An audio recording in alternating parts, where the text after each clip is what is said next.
Well, hello there. I made it on here just in the neck of time.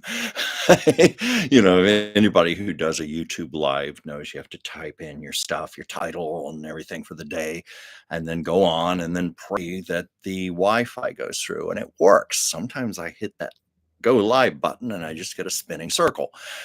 Uh, Today I am on. I am on time. How are you guys doing? Nobody has joined me just yet, but I'm sure my friends will be here very soon. Um, it's just a nice fall day here in Los Angeles. I know for some people this would be considered pretty balmy when I say it's in the low 70s compared to the rest of the country, but for here, this is cooler. It was only this time a month ago, I think it was about 107 degrees here, and I had the air conditioner running full blast. The funny thing is, I spend almost nothing on heat in the wintertime. I've had winters where I haven't even turned it on, but I must run up hundreds of dollars every summer and late fall with air conditioning. And oddly enough, our two hottest months here seem to be September and October. There was one year the heat wave went on into November, into Thanksgiving. I met with some friends for Thanksgiving dinner, and we had to take our turkey and everything outside to a bench in the backyard. It was like the dead of summer. And then it proceeded to go on into December. And I vividly remember putting up my Christmas tree, as I like to do very much if my cat will cooperate. And I had three fans blowing on me, and I was dripping sweat, trying to not drip it onto my ornaments as I was hanging them, as Christmas commercials played in the background on television, showing things like sleds going through snow and that type of thing. Not here in sunny LA. Um, the first Christmas I ever had in Los Angeles. Um, I was very depressed. I was depressed. I was by myself. I was 3,000 miles from my family. Most of my friends were out of town. I was alone for Christmas, and it was 90 degrees. And this for this East Coast boy, that just did not feel right. It was very out of sync. However, a week later, on New Year's Day, when it was still 90 degrees, I have to admit it was kinda cool to sit out by the pool, my apartment building at the time, with my phone and speak with a friend back in Washington, DC, who told me she had just slipped on the ice going down the stairs of her home, and she asked how I was doing, and I thought, "Well, do I tell her I'm sitting in a lounge chair by the pool and it's 90 degrees?" I thought that's a little mean. Yeah, I told her. So, anyway, usually you find me talking about things like weather the first 2 or 3 minutes while I'm waiting on some people to come aboard here. How's that for excitement? In fact, some would argue when I live in Los Angeles, there really isn't weather. It's just 10 months of summer. Oh, well, I'm enjoying it. I'm enjoying it. And you know what? I'm also one of the odd birds who actually likes when the time changes. I've been seeing on Facebook all of these people lamenting, "Oh, it's doom and gloom. It's dark at 5 o'clock. I hate it." And I'm like, I kind of like it. It's kind of peaceful and calm. And I started to think, why do I feel so calm when the time changes and fall sets in? And I realized it's because, I don't know if you know this, our brains make melatonin when it gets dark. That melatonin is what calms us and what naturally lulls us to sleep over the course of a few hours. Well, when it gets dark at about 5 o'clock, let's face it, we have about 3 more hours of melatonin production. So I think there's some validity there. And also, I'm a homebody, just outside a camera range here. I have a fireplace in this little apartment. The reason I got this little apartment is because it's vintage 1941 with beautiful crown molding, hardwood floors, French windows, and fireplace that I had always wanted to have. Now, mind you, I don't use it as far as actually burning wood and making fire, but it's just so cozy to look at. I love the mantle. Um, I don't know, there's something psychological about having that and, oh, dimming the lights, lighting candles, maybe having a light just to read and make a cup of tea. Yeah, that sounds like an old lady, doesn't it? Let's get out the shawl and get in the rocker and get my cat. But I don't know, it's just kinda nice after a hot, sticky, muggy summer to transition to that, and I think it's also psychological because it reminds me a little of growing up on the East Coast and the approach of the holidays. Thanksgiving is a lot of fun. Thankfully, I do have people I get together with for that. And I really, really love Christmas time. And I've thought about it and I've realized it's probably doesn't take a psychologist, or I'm thinking Lucy and the Peanut Strip, with her little stand, psychiatric help, 5 cents. It doesn't take much to figure it out. Holiday time was when, we were gonna be out of school for 3 weeks. We were looking forward to presents, and my parents always had Christmas parties. I remember my mother was always in the kitchen baking pies and cookies and cakes. "Hey, Joyce, I'm so glad you joined. Joyce, I owe you a phone call. I think about you all the time. I promise I'm gonna be in touch with you."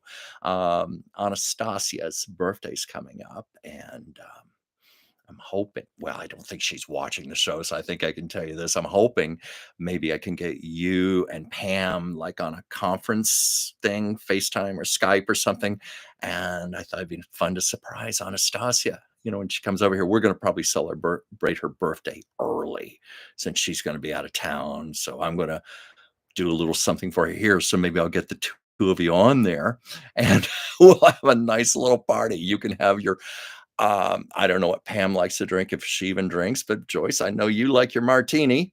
Actually, I do too. So maybe we'll have our martinis and our food and stuff, and we'll just have a nice little visit. But I promise I'm going to be in touch with you. I haven't forgotten about you. I love you, Joyce. Thank you for joining in. And so far, just my friend Joyce here, but I know some of you watch afterwards after it's recorded.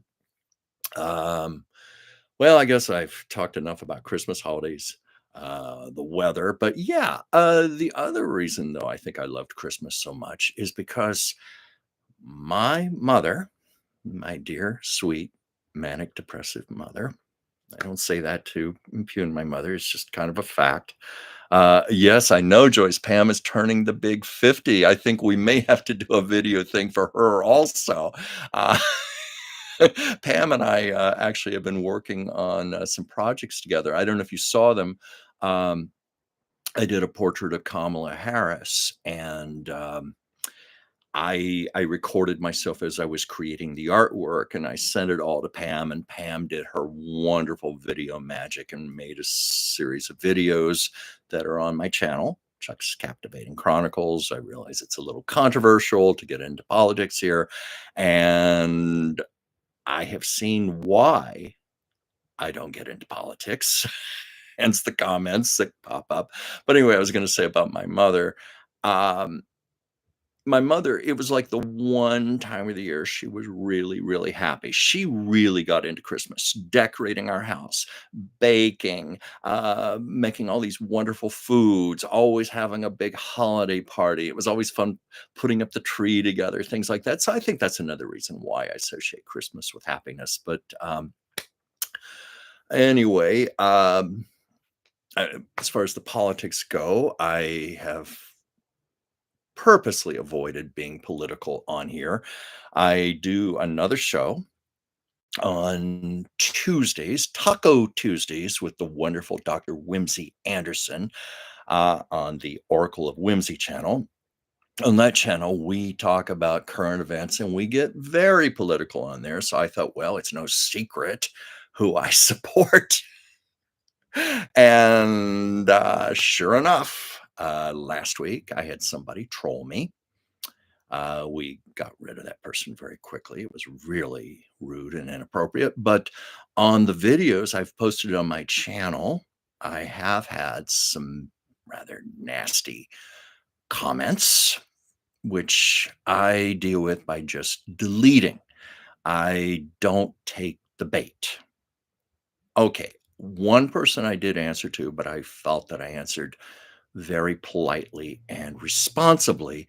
But other than that, it's best just not to take the bait with trollers and just send them on their merry way. And you probably won't hear me being political on here ever again after the election. But I'm sure a lot of you, like me, are going through enormous anxiety right now. Um, Tomorrow night is going to be a nail biter, no matter which side you support. And they're now saying there's a chance this could go on for days or weeks before we know a winner. I hope to God that's not the case, but we shall see.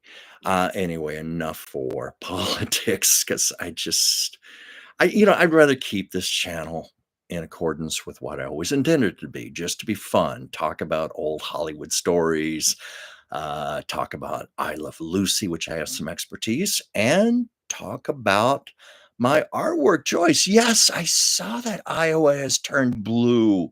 That yeah, I'm excited about that, and fingers crossed, fingers crossed.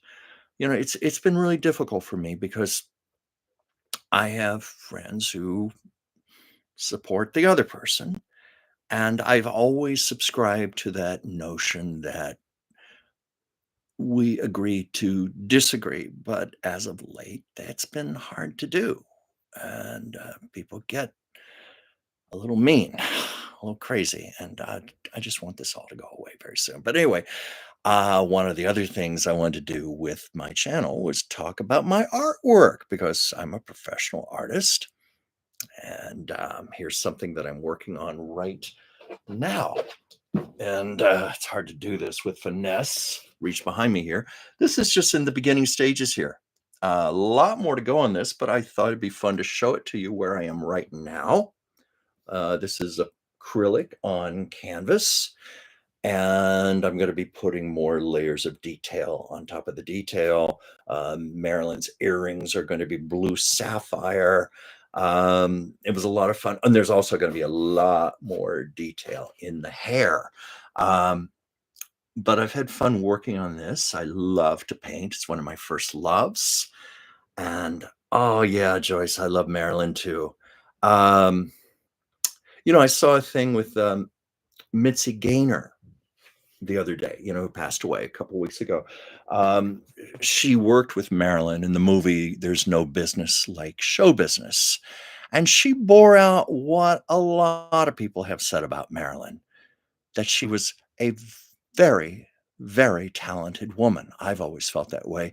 I felt that way when I saw her in Don't Bother to Knock, a film she made in 1952. And this was like 4 years before she started studying method acting with Lee Strasberg and supposedly became a serious actress. She already was. What I found interesting about that movie was it was just her raw, innate talent. She was very, very moving. Um, and she also had a beautiful singing voice. I have a CD with about 38 recordings that she did during, of course, the 1950s. It's a lovely, soothing voice she had. And I wish she had been more recognized for her singing. I wish she had recorded more things. I wish she had put out albums. She easily could have. And also, Marilyn was a gifted comedian, extraordinary talent. And I think the real testament to the brilliance of Marilyn Monroe, um, every studio was trying to come up with their own Marilyn Monroe. There were all of these imitators. Even 20th Century Fox had one.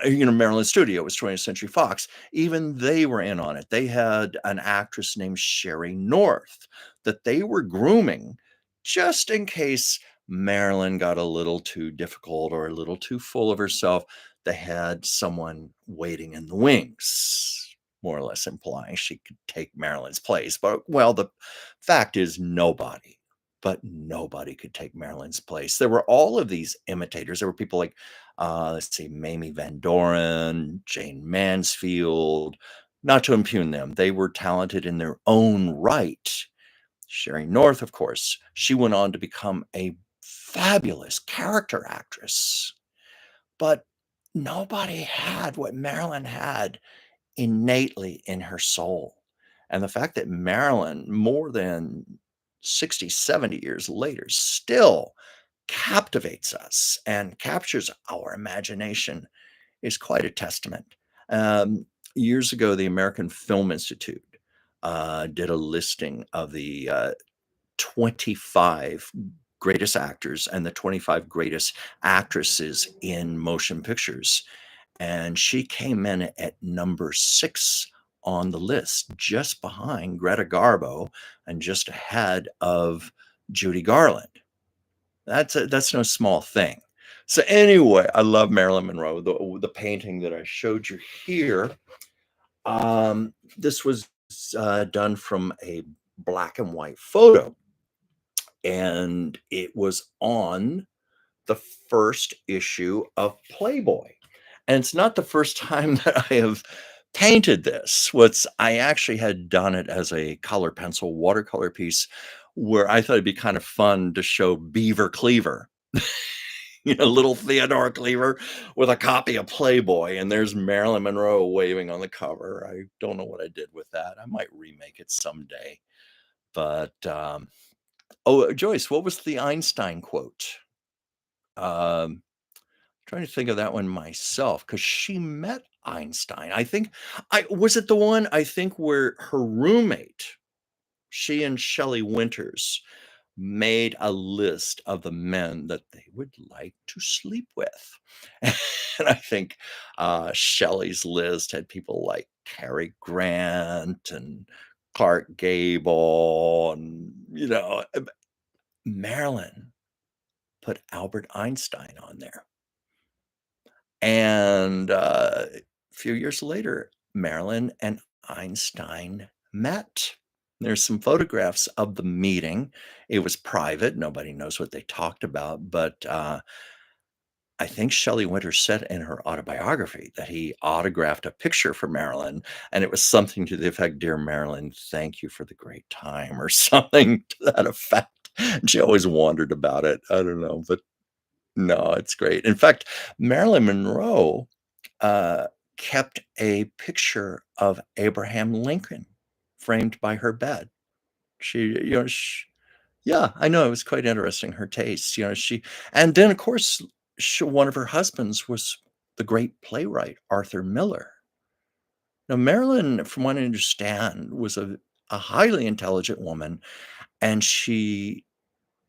I don't know if it's fair to call her an intellectual, but she wanted to be an intellectual. She took classes, she read. These were men like Einstein, Lincoln that she genuinely admired. But it's interesting that Shelley Winters had put Clark Gable on her list because Marilyn Monroe said that when she was a young girl in an orphanage, she used to fantasize that Clark Gable was her father. She said that, and of course, the very last movie she ever made was with Clark Gable, The Misfits, and it was his last film also. He died about 10 days after filming commenced. It was a very grueling film to make. They filmed it in the Nevada desert, the heat. Marilyn was often tardy to the set. She kept actors waiting. It was said that Clark Gable, just out of sheer boredom, waiting on her, would often say, "Okay, let's just go ahead and film something." And he would do his own stunts And that, with the heat, some feel may have brought on his heart attack after the filming. And Marilyn was grief stricken when it happened. And there were some people who blamed Marilyn for Clark Gable's death. And I think she took that very, very hard. But anyway, I didn't mean to go into a sad thing there. But yeah, that's a little discussion of Marilyn. Um, let's see. I thought, now, what am I going to talk about today? What am I going to talk about? And I thought, well, I always promise a Lucy story.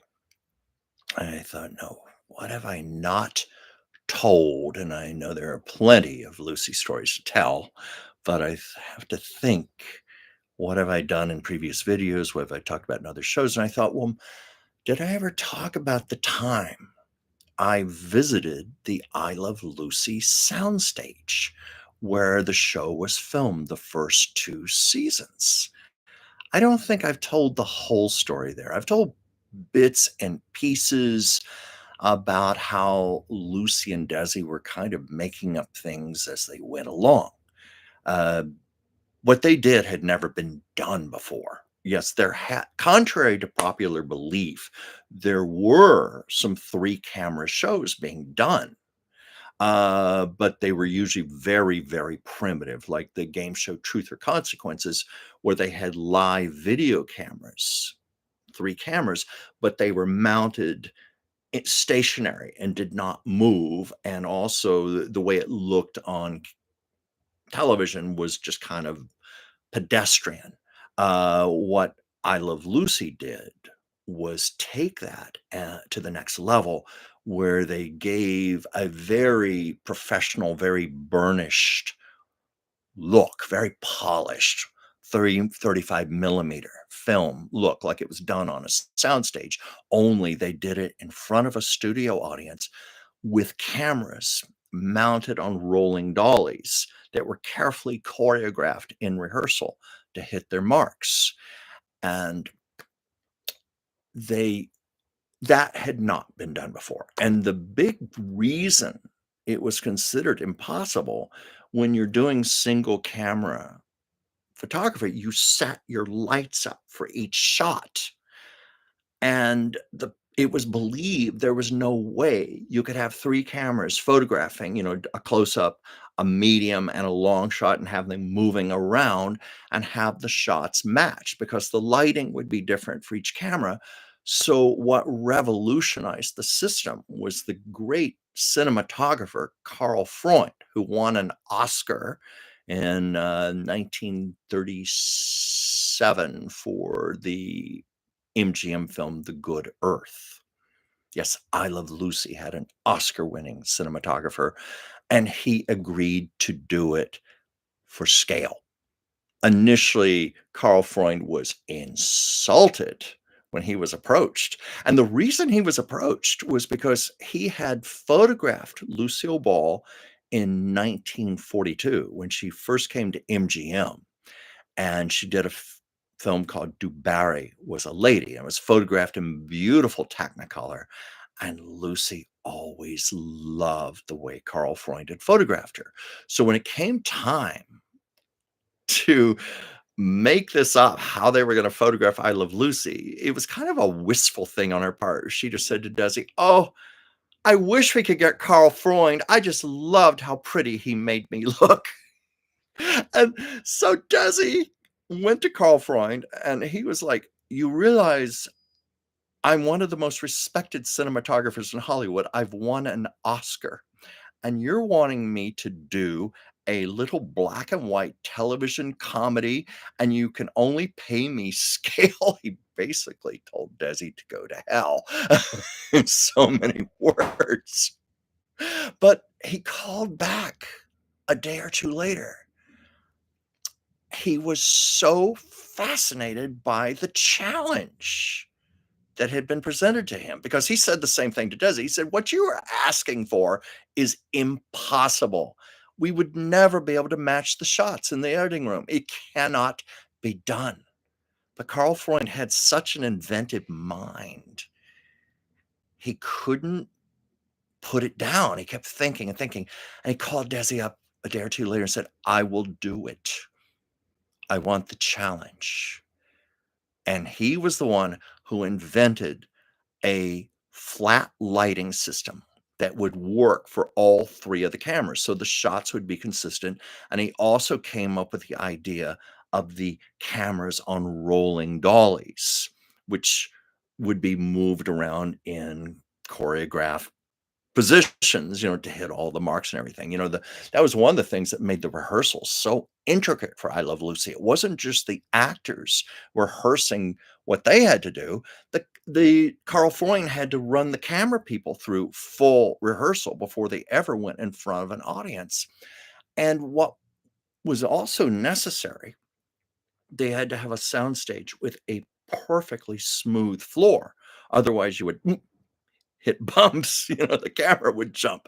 So Lucy and Desi had a big challenge before them. They had to find a place where they could film the show. And they first of all, they looked into stage theaters. And I thought, well, that's impossible. There's no way we're gonna go, the cameras up there and everything. That's not gonna work. So they realized they had to have a sound stage. And most movie studios at that time in 1951 wanted nothing to do with television because television was looked upon as the enemy. So the big studios all turned down Lucy and Desi. So they had to start looking for little independent studios. And they finally found one on Romaine Street in Hollywood. And the studio is still there to this day. At the time, it was called Motion Picture Center, and it was pretty rundown, pretty seedy, and they had a limited budget, but they found a very small soundstage that they figured they could work with. They got permission to basically gut it out, so they could put in the smooth floor and make the provision so they could build the sets side by side. Keep in mind, this had never been done before. Which is the way sitcoms to this very day are filmed, but they were the first to do it. They had to put the sets all side by side. They had to have a perfectly smooth floor. They had to make room for the cameras. They had to have a control booth up ahead. And they also had to find a way to fit in bleachers for the studio audience so that they could seat about 300 to 400 people. And this also meant having to cut a hole out of the back of the soundstage. And this was the other reason they chose this soundstage, because the back of the soundstage was a street with a sidewalk. So they thought, perfect. We've got a place for a studio audience where they can stand in line and come in. But they had to cut a hole in the back to make an entrance. And they had the issue of parking. This was a residential neighborhood, and they had to get permission to do that. And it finally came down to Desi Arnaz knocking on doors of people's houses, asking if they would sign a waiver giving permission for the show to be filmed there and for the studio audience to come in and for all the streets, for all the cars to park. It was very hands-on. Desi knocking on doors to get permission. And it also came down to Lucy herself with a broom and a mop cleaning the soundstage herself. And the legend has it, when they had the first table read and she met Vivian Vance for the very first time, and apparently this is true because Vivian told this story later on, uh, Lucy said, "Nice to meet you. Now here's a can of Bonami. Now go in the ladies' room and scrub the John." And she did. So, um, it was almost like Mickey and Judy putting a show on in the barn, and they had no idea what they were doing was gonna become, legendary. It was gonna become an American institution that 73 years later, the show was still gonna be playing because it's never gone off the air since October 15th, 1951, when it premiered. It went on to play in 78 countries to an estimated 3 billion people. Just last year, Variety magazine, in a listing of the 100 greatest television shows of all time, and we're talking about things like Star Trek, The Waltons, Mad Men, Seinfeld, All in the Family, you can go on and on and on. Friends. I Love Lucy was named number 1, just as it had been done 10 years earlier in an ABC News, uh, Gallup poll. There it was named the number 1 show of all time. So anyway, when they were just in there sweeping the floor and cutting out an entrance from the audience and Desi knocking on doors to get permission from neighbors to do the show, they didn't know. Lucy and Desi were doing the show so they could save their marriage. They had been married, just about 11 years at this point, almost 11 years, and they wanted to have a family.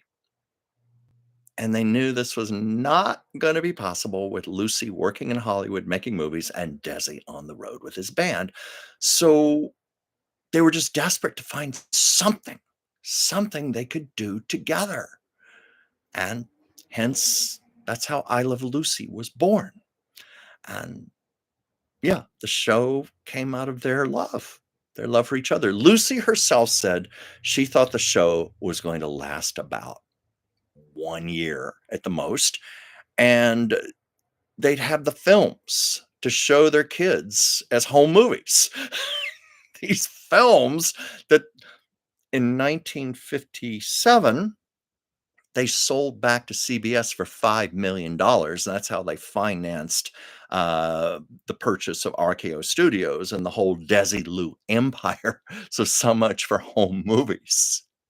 Though I should mention, on the subject of home movies, there was a pilot shot for I Love Lucy, and it was lost for many, many, many years.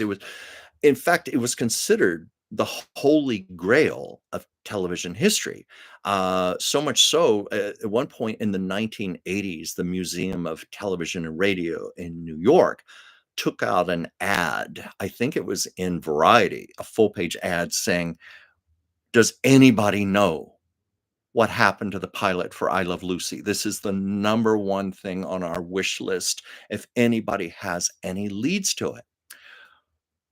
Well, turned out all those years, the film in a can was sitting underneath somebody's bed.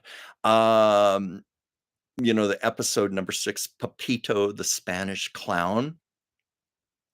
Well, he appeared in the pilot as a favor to Desi. He was a very good friend, and Desi just had the film hit, said, here's a little present for you. Keep the film."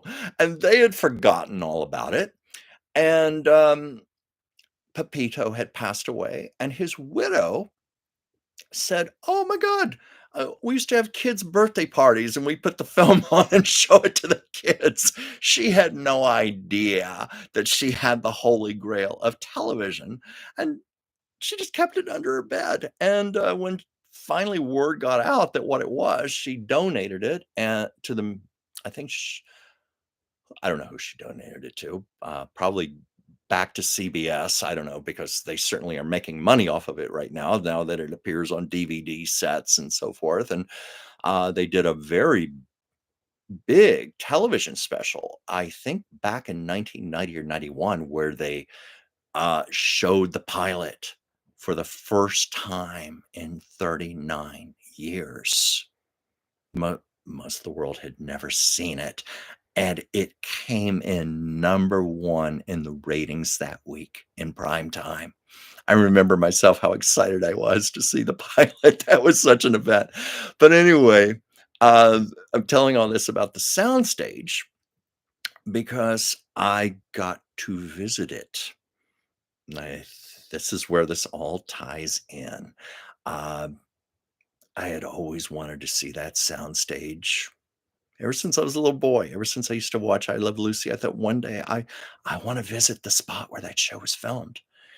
And it was through my beautiful late friend Bart Andrews, the author of the I Love Lucy book, who later became a collaborator for me. We worked on a I Love Lucy book together. We weren't able to publish it due to a lot of politics and expenses and so forth. We came very, very close, almost selling it to Random House, but Didn't happen. Anyway, because of Bart, I got invited to a couple of very special events.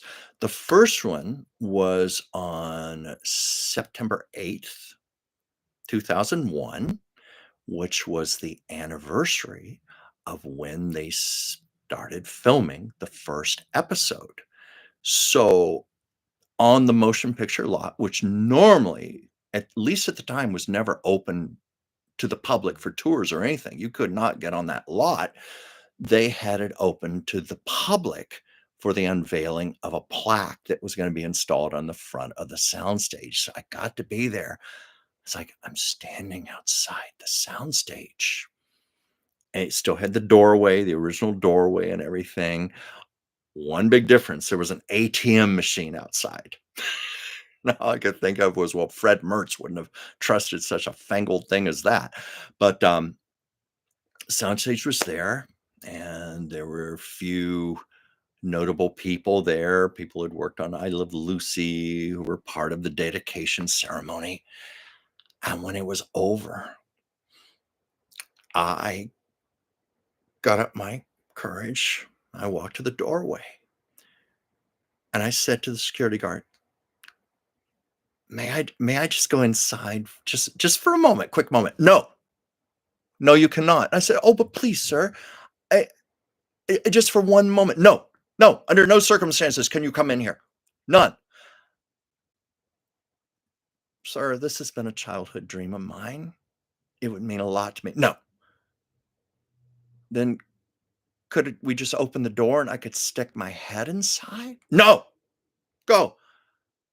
And I turned around, started to walk away, and I saw the door open. Somebody had just come out. I ran and I didn't care. I didn't care if the security guard threw me out. I was going to get through that doorway. I ran to the door, and the thing, it literally slammed and hit me in the nose. It was almost like Lucy Ricardo herself trying to break into something, and I mean, literally it slammed. And I left the lot thinking, "This is so unfair." I was so close to my childhood dream of going on the I Love Lucy soundstage. I was that close. That asshole security guard wouldn't let me on there. Well, anyway, I thought about it over and over. I'm a big believer in things like creative visualization, declaring to the universe what we want, what we don't want. And I just kept saying, I deserved to be on that soundstage. I had a right to be there. This would have meant a lot to me. Well, anyway, flash forward to the next month, October 15th, 2001, there was going to be a party honoring the 50th anniversary of I Love Lucy, and they were going to have it on the soundstage. And because of Bart Andrews, I was invited. And this time, I got to walk on a red carpet into what turned out to be stage 4. I Love Lucy was done on stage 2. It was stage 4 where, the Burns and Allen show used to be, and they said the reason for that was because the I Love Lucy soundstage was in use. So, regrettably, they had to have it on the soundstage next door. Ah! Again, I thought so close, but it was early in the evening, and people were still walking around outside and stuff, and I woke over to stage 2, and I noticed that the door is open, wide open, and there were lights on in there. I walked in there. I walked onto the actual I Love Lucy soundstage, and there was nobody in there. I had it all to myself, I was all alone on the I Love Lucy soundstage. I was like, it was so exciting. And what I noticed first was how very tiny that soundstage was. I mean, you wouldn't believe I've been on a lot of sound stages. Probably the largest soundstage I was ever on in my life was at what's now Columbia Studios, but it used to be MGM. And I was on the soundstage where the Munchkin City was filmed for The Wizard of Oz. That is a massive, massive soundstage. And I was told it's one of the largest in all of Hollywood. Well, this this was like a big room almost. It was so unbelievably small, and if, you watch I Love Lucy, those first 2 seasons, you see how tiny the apartment set was. There's a reason it was so tiny. That's all they could fit on that soundstage, and they had to have the Tropicana nightclub, uh, at an angle on the side. That was the only way they could fit it all in there and make room for the studio audience bleachers, but it was so little. But I had seen photographs of where the bleachers were located, the booth overhead, how they had the sets arranged. So I had a really good idea of where things had once been. And of course, the Vitamita Vegemin episode, as you all know, I think everybody knows this, that set where she did the commercial was put right in front of the living room because on big screen TVs, you can see the fireplace of the living room and a few other things in the dark and to the side there. So I knew where that was. And so I was pretty much able to estimate ground zero, the exact spot where Lucy stood. Hello, friends. I'm your Vitamin Vegemin girl. So you bet your life I stood there. And yes, I recited the whole speech where Lucy had done it. And I looked out at where Lucy had been looking when she did that. Only difference was she had 3 cameras in front of her and the bleachers and everything. But I thought that was so cool that I got not only did I get my wish, I got to do it all alone, all to myself, nice private moment. And then I walked back to stage 4 where there was a lovely, lovely party held where a number of I Love Lucy people, friends of Lucille Ball were there, actors who had been on the show, people who worked on the show, widows and widowers of people who'd worked on the show. Desi Arnaz Jr. was there. I remember Isabel Sanford, Rosemary, Dick Van Dyke. I'm trying to remember who else was there.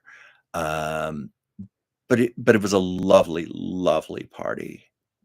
And I thought to myself, if somebody had offered me first class plane tickets to Paris with a week at one of the finest hotels or this,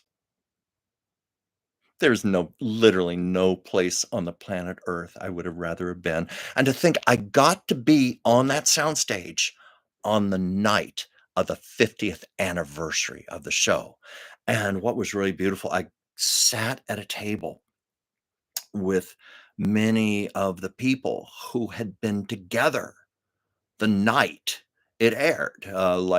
Director Mark Daniels' widow was there, uh, Bob Carroll Jr., Madeline Davis, the writers of the show, Dan Kahn, the editor.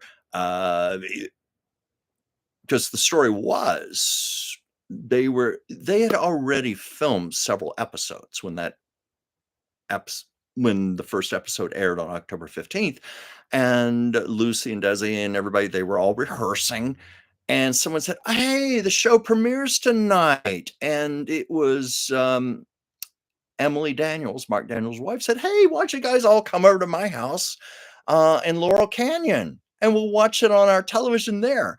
And I was sitting with them at the table, and I asked her about it, and she said, "Yeah, we had this little tiny 12-inch obviously black and white television, and I cooked spaghetti, and we all sat on the floor with our plates eating and watching I Love Lucy. So I'm with many of those people 50 years later when precisely to the second at 9 o'clock, a 100-inch screen came down and played the episode with the commercials, the original opening, closing credits.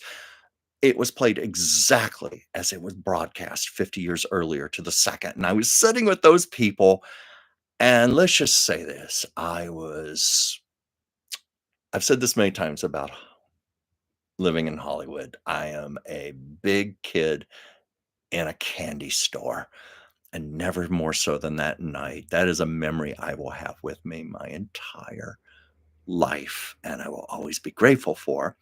So I thought that would be a fun little story to tell today, and, let's see here. I haven't had a chance to look at the comments here. Let's see, Joyce, you were talking about Einstein. "I would love to have your baby." Oh, yes, I know that quote. "I would love to have your baby with my looks and your brains. It will be the perfect child." That's what Marilyn said, and Einstein replied, "But what if it has my looks and your brains?" I've actually heard that story applied to other people as well, but, I think it's kinda cute to say it was Marilyn and Einstein, but that would have been a remarkable child. Let's face it, if that had happened. Um, wow, she had an IQ of 168. Yeah, she was a very, very bright woman. The thing about Marilyn, she was extremely self-aware. She was nobody's fool. She knew exactly what she was doing. She was very conscious of that Marilyn persona. I'm sure a lot of you know the story. It's been told many times where she was in Central Park with her friend Paula Strasberg. And Marilyn could go out in public and not be recognized. And this was a day nobody knew it was her. And Marilyn just turned to Paula and said, "You want to see me become her?" And Paula witnessed it. She said, Marilyn just, what if she just made this little internal adjustment?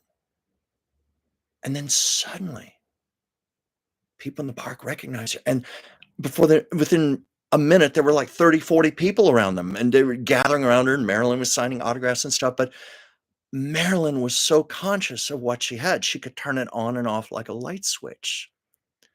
So I find that extremely intriguing. Oh, and Wendy, hi. Thank you for joining. Thank you. I'm really appreciative of having you here. Um, I should have done an announcement beforehand so people would know I'm on at 5. I've been a little bad about putting content on my channel because I've just been so busy with so many other projects right now. I promise I will get back to this. I have a lot of scripts written for prospective videos to put on my channel, plans for more live shows. I've even thought of the idea of doing more than one of these a week because I just love getting on here chatting with all of you. It's like one big Zoom call with friends. But I don't have a lot on here. So basically, what I've been doing the last few weeks has just been doing this show. Last week, thanks to my dear friend Pam, who assisted me in putting some videos together, um, I did the thing for Kamala Harris. They just it it's just a version of a video I made where I documented how the painting was done from beginning to end. Uh, Dear Pam took about 18 hours and compressed it down to 60 seconds. And then we have some sound bites of Kamala, some of her finer speeches. And I also have a longer version, a 45-minute version, where it's just me. It's not so political. It's me talking about my artistic process, talking about how I created it, talking about how I do watercolor sketching and so forth. And I need to do more of those as well because people do seem to enjoy watching how artwork is created. I will admit I was initially horrified because I when I'm making art, it's very personal and very private. And I generally like to be alone, and I don't like to be watched. I think I've told the story enough times, the time I worked in a themes park when I was in college, and there you had no choice. I was a portrait artist, and we had to sit and do pastel portraits of people. We had to have our backs turned, and people would stand behind us watching. And like most anything I do, it's going to look like a mess in the beginning because I'm just laying down my base colors and my rough sketch and so forth. But I had to have people behind me going, well, he's not very good, is he? And then the person I'd be drawing go, I just heard them say it's not very good. I said, trust me, I know what I'm doing. It's gonna be fine. It's gonna be fine. So I've always been reluctant about putting videos up showing those beginning stages where it doesn't look anything and where it requires you to be a little patient and watch for a few minutes as it starts to slowly come together. That's one of the beautiful things about the 1 to 3 minute videos that Pam put together. Those, bloop, it just goes right before your eyes. And also, Pam put in the corner the finished portrait, which I was grateful for her for doing that. So I'm going to do some more things like that because there has been some demand for it. And art is a very important part of my life. And oh yeah, Joyce, go to Chuck's Captivating Chronicles. They're all on there. There's a whole playlist devoted to them. If you can't find them, just let me know and I'll help you. But you should see them on there. Um, and on some previous live shows, I held up the Kamala art, which I donated to a grassroots Democratic cause to benefit her campaign. And I'm glad it made some nice money. And I don't have that art anymore. I did make some prints from it. And I think I'm going to make another version of it because, well, depending on how the election turns out, I I might make some merchandise from it. In fact, that's one of the other things I wanna do. I wanna start, merchandising more of my old Hollywood portraits, the things that are not political.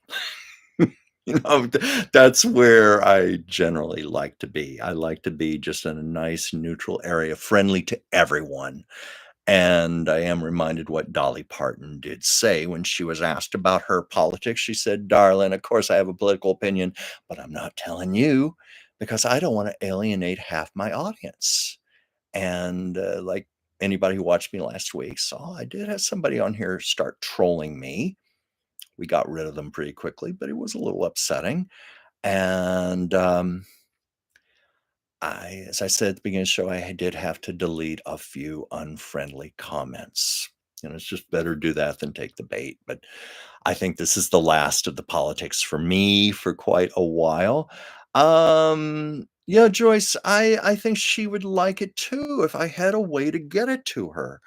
I know if I just sent it to the White House, it would probably just get mixed in with all the other thousands and thousands of pieces of mail. I don't know if she would ever even see it. Um, I do have a friend in San Francisco who used to know her when she was the district attorney there, and he had some lovely things to say about her because he said he and her, they were both their mothers were dying at the same time, so they actually comforted one another, and he said to me, just on a personal level, I don't think politically he agrees with her, but he said on a personal level, he just adored her. And I said, "Well, could you help me get my art to her?" And he said, "Well, unfortunately, I don't have a connection anymore." But yeah, I will admit I fantasized about handing it to her. Maybe one day.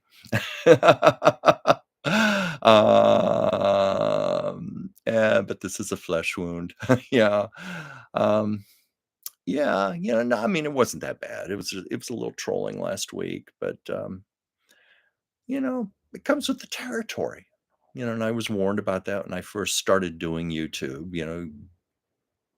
I'd say 98% of the people have just been lovely, but there will be those occasional people have to make a nasty little comment or something. But my own feeling is those are people who probably are not too happy with themselves. You know, Maybe it makes them feel empowered or something to do that, but I don't wanna feed into it. Um, Monty Python, Wendy? "It is but a flesh wound," Monty Python. Which one was that? Was that the TV show or was that one of the movies? Oh my god, those movies were so funny. The Meaning of Life. That restaurant scene, it's disgusting and it's hysterical at the same time. Yes, the Holy Grail. Oh, but The Meaning of Life, that was the one I really loved. Oh, the one where, uh Mr. Death came, like from the Ingmar Bergman movies with the black hood and the sieve. This woman was having a dinner party and she gave everybody botulism from her tuna casserole. And Mr. Death came to collect everyone. And the hostess goes, "Oh dear, I'm so embarrassed." Yes, the Grim Reaper. Thank you. You're reminding me I need to watch that again. I need some good laughs, some good comedies. I think a lot of us need some comedy in our life right now with all this election stress. And God, may we all get through tomorrow night and hopefully it won't drag on too long. We're going to know and we can hopefully go back to normal or as best as possible. Let's see. I've been on here almost an hour now. Does anybody have anything they'd like to ask me about or comment on or anything before I go? Anything about Lucy or old movie star? Anybody you love? Any questions?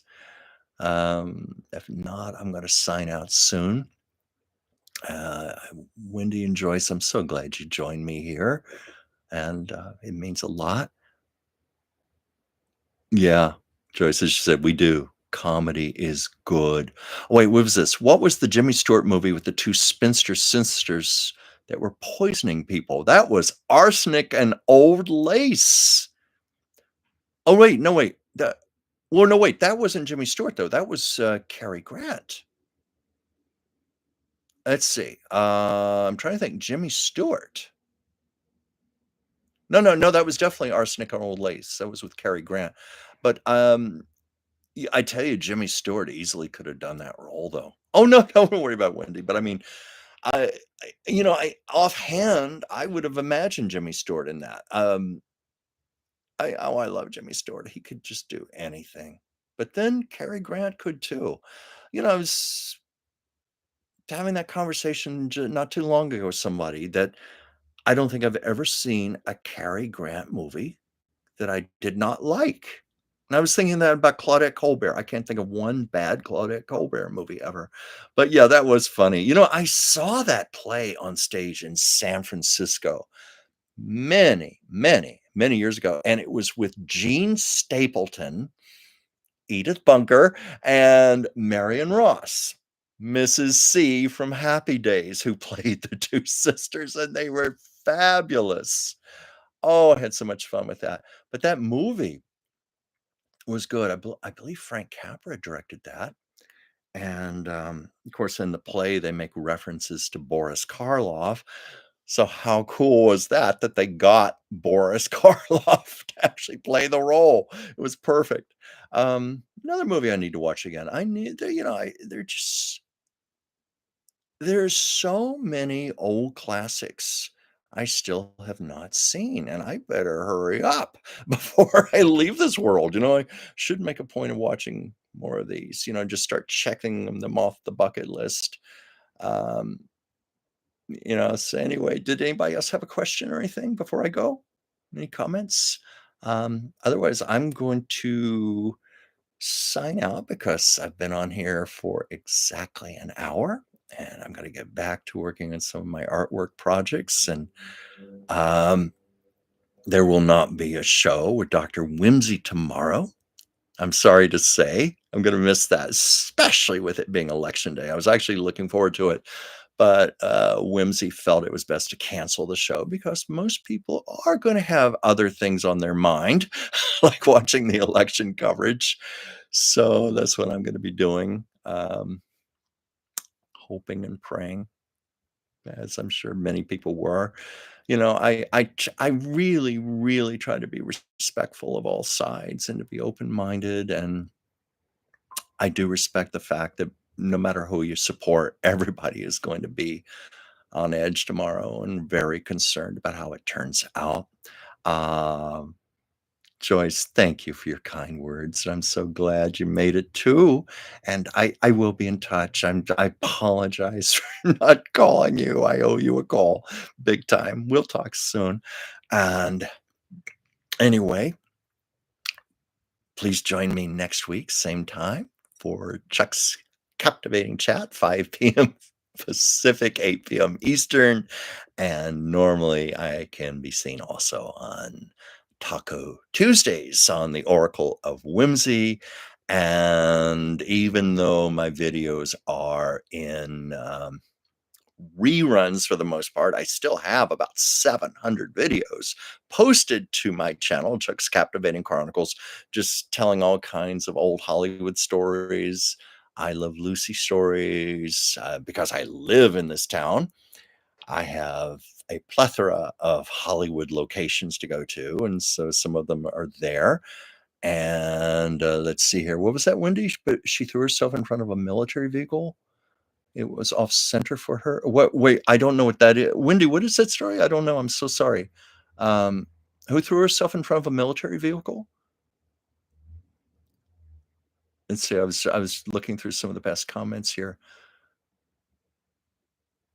Who was it, Wendy? Back up. Okay, let me back up here. Um, okay, I don't see anybody here. Who was it who threw herself in front of a military vehicle? I'm scrolling through the comments here. I don't see it. Could you tell me?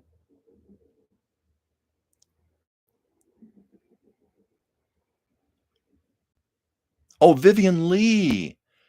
Now, I had not heard that story, that she threw herself in front of a military vehicle. Oh, poor thing. Vivian Lee, suffered from, she was seriously bipolar. She was also schizophrenic. Um, Probably the qualities that made her such a magnificent actress on screen. I mean, stunning. You watch her Scarlett O'Hara when she was Blanche Dubois, Streetcar Named Desire. What was going on in her eyes? All the complexity, all the concurrent things going on. I love to watch her, but I would imagine those very qualities were what made her so tormented in her personal life. There were stories that where she would go on a rampage. Like there was once at a dinner party, where she started smashing the dishes and tearing things up, and the next day she was just horrified by her own behavior, and she was apologizing profusely and offering to make up for what she damaged and so forth. But the poor woman would just be out of control. And it was Barbara Walters' interview with her former husband, Laurence Olivier. And he rarely talked about Vivian Lee after they were divorced, but Barbara asked him, and he said what ended the marriage was when she broke a chair over his head. And he said he feared for his physical safety staying in the marriage with her. And that's why he left her. They divorced. And poor Vivian, she was only 54 and she died of tuberculosis. And I've read things where when she was in her normal state, she was a lovely person.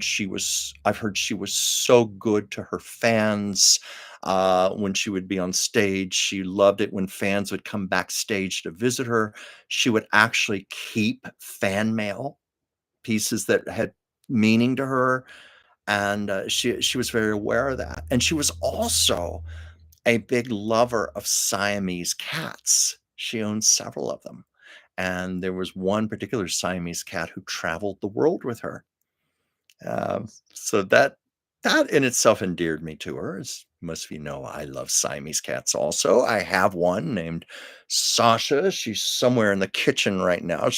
Sometimes she'll come out here on camera and walk across the couch or something, but right now she's asleep and she does not want to be photographed.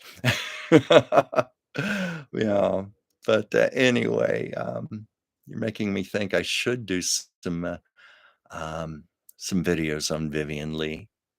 You know, like, I've told the story here before, but might as well tell it again. I used to be acquainted with a woman named Marcella Rabwin, who was the personal assistant to David O. Selznick, who, of course, produced Gone with the Wind. And there's this famous story that's made its way into a lot of books.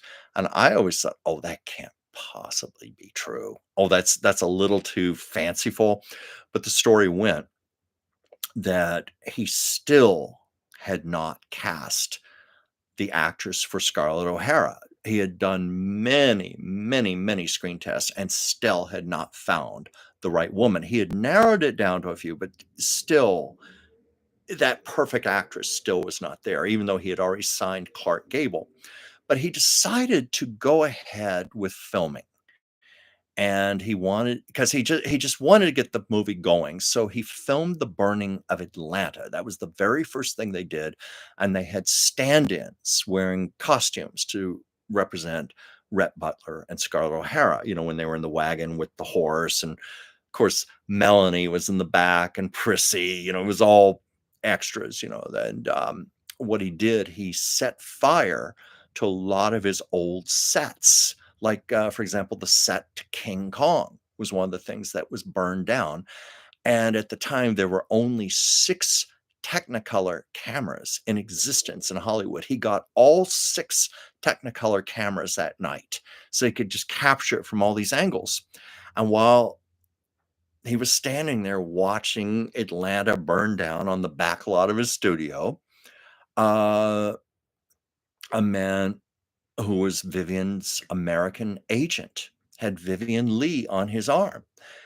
And they approached David O. Selznick and said, Mr. Selznick, I'd like you to meet your Scarlett O'Hara.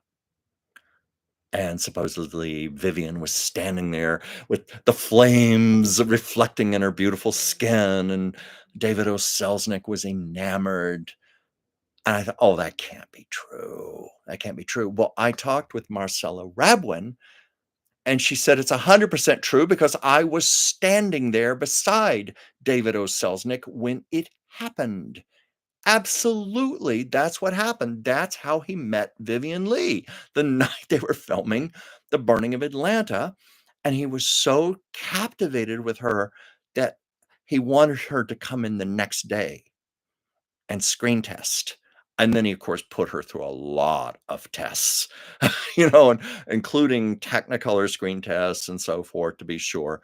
But I remember Marcella saying to me, I think they burned Atlanta on December 3rd, and it was just before Christmas. They were in the screening room and they had it down to they had narrowed it down to Paulette Goddard and Vivian Lee.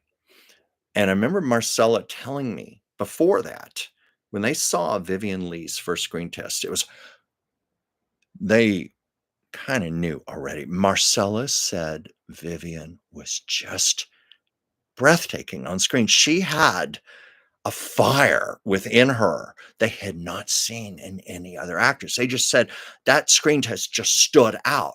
So anyway, it was the day before Christmas, and David O. Selznick he had the 2 screen tests, and he kept playing both over and over. Paulette Goddard, Vivian Lee, Paulette Goddard, Vivian Lee. And then he made his decision. And it was on Christmas morning, Vivian Lee's phone rang to tell her she had been given the role of Scarlett O'Hara. So that's a little story there. I thought I'd include that. Let's see. Yeah, David O. Wendy, what was that comment? He was a genius, but at the same time, he was crazier than a uh, a shithouse rat. Well, you know what I understand about David O. Selznick?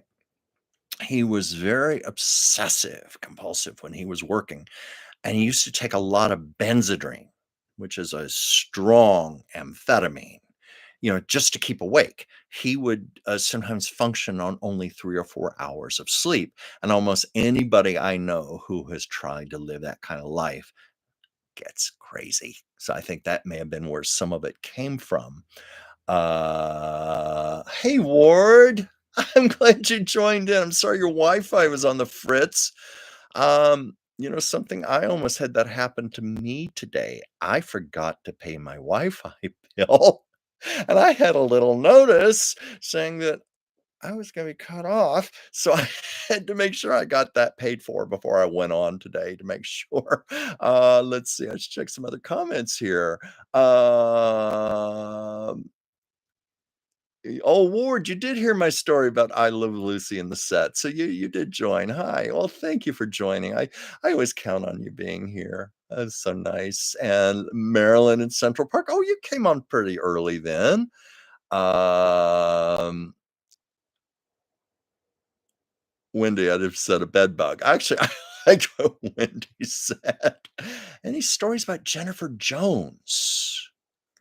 Well, let me think here. As far as the golden era goes, I'd say I know she married David O. Selznick. She won this is no big revelation. She won an Oscar for her very first film, The Song of Bernadette. But a personal story I know, well, it's secondhand because I never met Jennifer Jones. I never knew her.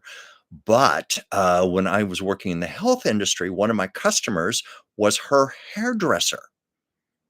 And this was when Jennifer Jones was long in retirement. She was married to Norton Simon. And of course, the famous Norton Simon Museum in Pasadena is just incredible. And Jennifer Jones remained on the board of directors for that.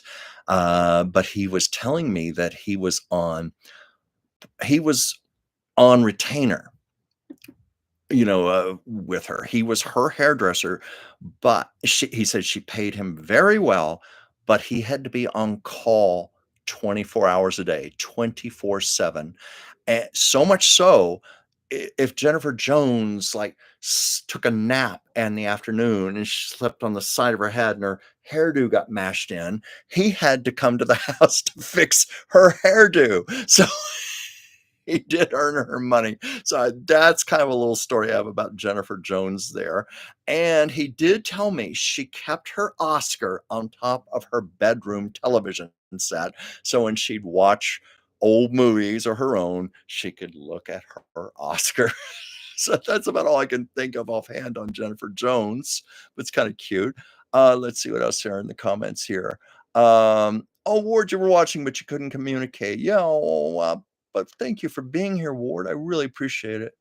Um, yeah, no, what was the story about Jennifer Jones' first husband? Let's see. I don't know that one offhand. Maybe you could tell that, but let's see. He said, however, their son took care of Miss Jones in her last years, so he seemed to have made her his peace over the tragedies. Yeah. Yeah. No, I mean, from what Jennifer Jones' hairdresser told me, she was a happy woman and she enjoyed her retirement. She had no desire to ever go back into the movies. I think the last thing she ever did was The Towering Inferno. That was back in the '70s, the era of the disaster movies, Airport, The Poseidon Adventure, The Towering Inferno, and they always had these big all-star casts, and they'd always managed to work in at least 1 or 2 golden era stars. Well, in this case, Towering Inferno had Fred Astaire also. They had Fred Astaire and Jennifer Jones. Um Oh my God, Wendy, Waterloo Bridge. I adore that movie.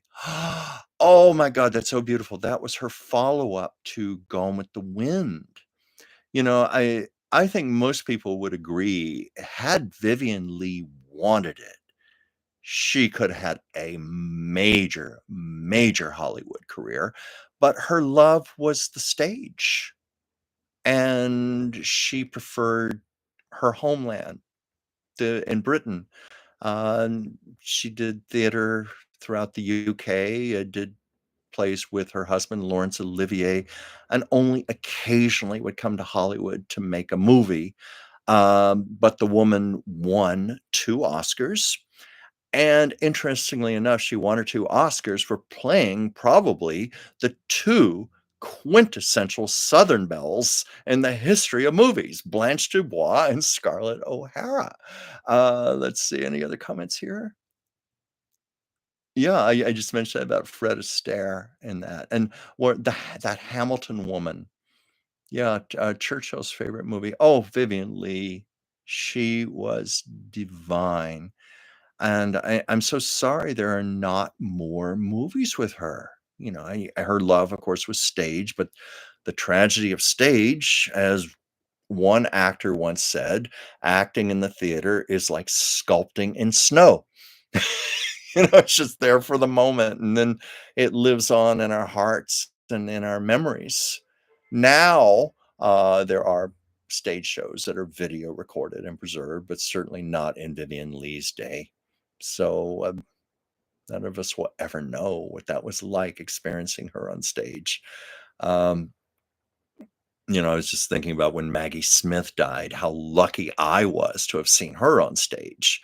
In London, I saw her in Lettuce and Lovage, which it was still in previews in London. It became a big hit in London. She later took it to Broadway, won a Tony Award for it, and now all these years later, Lettuce and Lovage is like a staple of community theater, dinner theater, that type of thing. So I was always glad I saw that. But my God, to have seen Vivien Leigh on stage would have been wondrous. But even though she only made a few films, what we do have is sublime. If she had done nothing but Scarlett O'Hara, she would have cemented her place in film history. But Waterloo Bridge was quite heartbreaking. That was such a poignant performance, and that's one I need to see again. Yeah. Um, yeah, that way, a lot of stage actors would not. There were British actors were especially snobbish about the cinema. Um, Laurence Olivier was talking about that um, again to Barbara Walters about how wrong he had been. He said he was such a snob. He thought, "Oh, you are not an actor when you appear in movies." I think maybe there's a little bit of jealousy of Vivien Leigh, his wife, because she was so much more successful than him and had won the Academy and went on to win 2 Academy Awards to his one. And of course, he won his first one years after Vivian had won. So I think there might have been some jealousy there, but he was very snobbish about it. And he felt, oh, to be an actor is to be on the stage. And then he said, Barbara, I was so wrong, so wrong. And I know what he was talking about because I have done stage acting, not so much film, though I have trained for it. And film acting is just such an art to itself because it's so internalized and it's so subtle. And so much of it is what goes on in your eyes and the subtleties of your face. And I know that's what Laurence Olivier was referring to, how it was just such a great art form in its own right. And he came to embrace it tremendously and own it. Oh, yeah, Prime Video has Waterloo Bridge. Okay, I thank you for looking that up, Joyce. I will check that out. I would definitely check that out. Oh, Wendy, you said you painted his house? George Hearn? George Hearn? Oh my goodness. Oh, what a marvelous actor. Sweeney Todd. And I'm trying to think, didn't George Hearn also do La Cage aux Folles, the musical version of that? Uh, I think he did. Maggie Smith, yeah. Oh my goodness, I loved Maggie Smith when she did the Carol Burnett show. Do you know I don't know if you know this, but she did the Carol Burnett show twice in one season. That's how much she loved doing that kind of comedy. And if you watch those 2 episodes, Maggie Smith just set herself free. She got so technically comedy. You may not know this, but when they did those characters, they always played it straight, according to Carol Burnett. Carol Burnett said, "We never deliberately played for laughs. We played it for the drama, but the laughs were just kind of written into uh, the situations and so forth." But you watch Maggie Smith, she played it very, very serious as a school teacher, and you felt so sorry for little Bubba. She was trying so hard to help that kid in that deeply dysfunctional home. It was quite poignant. Um, anyway, I was about to sign out here, and then all the comments started, which is this is what I love. I love when we have the comments here and the ball gets rolling. So before I sign out a second time, is there anything else anybody would like to say? Question to ask? Any comment? Um, anything? Guess not. So, I thank you all. Oh, wait, here's something that popped up. Uh, his kid was in my kid's class from kindergarten to graduation. I babysat his kids when they were little. Oh, that's wonderful, Wendy. Oh, I bet you have some great stories to tell there. How fabulous. You know, it's funny you mentioned that because I was talking about Marilyn Monroe earlier. And when I used to work in the health industry, one time I was in a location that was close to the 20th Century Fox Studios, and I got to meet a man who was one of the dancers in There's No Business Like Show Business. That's of course, the movie with Ethel Merman and Donald O'Connor and Dan Daly and Mitzi Gaynor and Marilyn Monroe. And he said that Marilyn, he became close. He and his wife became close with Marilyn. And Marilyn used to babysit their kids. And he said that Marilyn was she was so sweet and so gentle, and she adored children. She was the one who volunteered to babysit. She loved children so much. So that's a little story there. So anyway, another free form show here. I think I'm gonna sign out for real now. And another comment popped up. Did you ever see any interviews with Marilyn's half sister, Bernice? She looked so much like her, but had a cool Southern Kentucky accent. I've only read things. I've never seen a video interview with Bernice. I wonder if one is on YouTube. I would be intrigued to see her. I think she's still alive, if I'm not mistaken, or if not, she passed away not that long ago.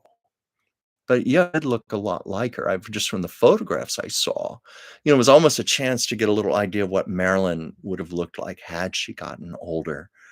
Um, but no, I never saw any. Thank you for bringing that to my attention, Ward. So anyway, I'm going to say goodbye for now. Thank you all so much for joining. Oh yeah, she lived to 96 then. Yeah, so I knew it was very recent, very, very recent. Um, so anyway, I'm going to say goodnight for now. And I hope you all get through the election coverage tomorrow night and we all survive this in one piece and we keep our stress levels down. Oh, she passed away 10 years ago. Okay, I wasn't sure about that. I think she also wrote a book, if I'm not mistaken. Anyway, I'm going to say goodbye to everybody for right now. And I promise I will be back here next Monday, same time, same place. So thank you so much. Good night.